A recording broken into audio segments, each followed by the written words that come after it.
the federal executive meeting, the federal government says it is fine-tuning plans on a policy to facilitate partnership with the private sector in order to generate improved funding for general infrastructure, with particular focus on the housing sector development. This was part of resolutions at the conclusion of the 11th meeting of the Federal Executive Council this Tuesday. State House correspondent Misba'udeen brings us details. An unusual meeting on a Tuesday as the council members were set to pick up from where they left off on Monday. Arrival of a president set the meeting in motion. In the concluding part of the meeting, how to make up for the infrastructure deficits across sectors in the country, improvement in power generation and supply were part of the protracted discussions. Expectedly, Minister of Information and National Orientation, Mohammed Idris, and his affected colleagues emerged from the meeting with a lot to reveal. It's a bumper edition. And now, in partnership with the private sector, the government is firming up arrangements to leverage the local opportunities provided by pension, life insurance and investment funds to finance infrastructure growth with emphasis on the housing sector. On the supply side, construction of houses will be funded.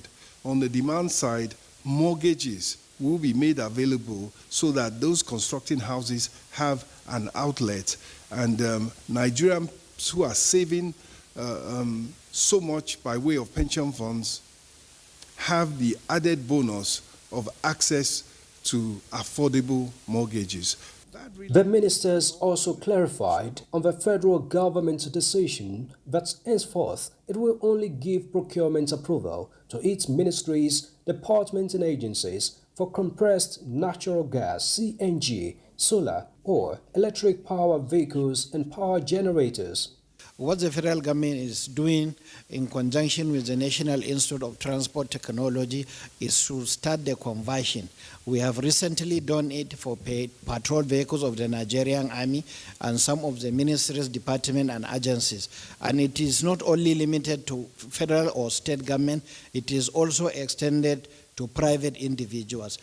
It's a decisive move, even for climate change.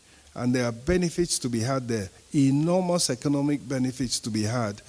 All around the world, the biggest funding available is for anything to do with climate change, climate adaptation. The much talked about cumbersome nature of the Nigerian visa processing received attention and approval of the Council for the Ministry of Interior to finalize arrangements for a new policy to ensure issuance of a country's visa in 48 hours. And it will also make it possible for other people to be captured under the visa on arrival policy.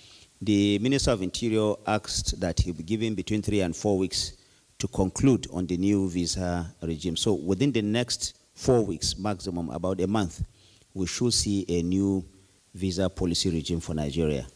The seeming disparity in the payment of access fee at federal airports was also addressed with the Council's approval for the relevant agency to enforce general compliance. It is inconceivable. The VIPs who are supposed to have money don't pay for services, but they compel poor men to pay for services. And I said no. So I got my team together. I said, we need the backing of Council to compel everybody. In fact, guess what? Our memo says, with the exception of the president and the vice president, the president overruled me. He said he and the vice president will pay. He said everybody. Ministry of Power equally secured 3 approvals from the Council to improve power infrastructures across the country. There was a new approval for a 93-kilometer transmission line in the southeast. There is also an approval for 15 numbers of earthing transformers and earthing reactors to strengthen the grid.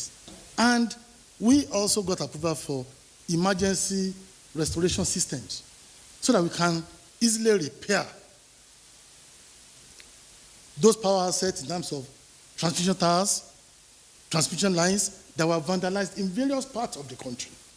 The Council also approved memos for the award of contract for the construction of 12 roads across the country, including the Section 2, Phase 1 of the flagship Lagos-Calabar Coastal Road. From the State House,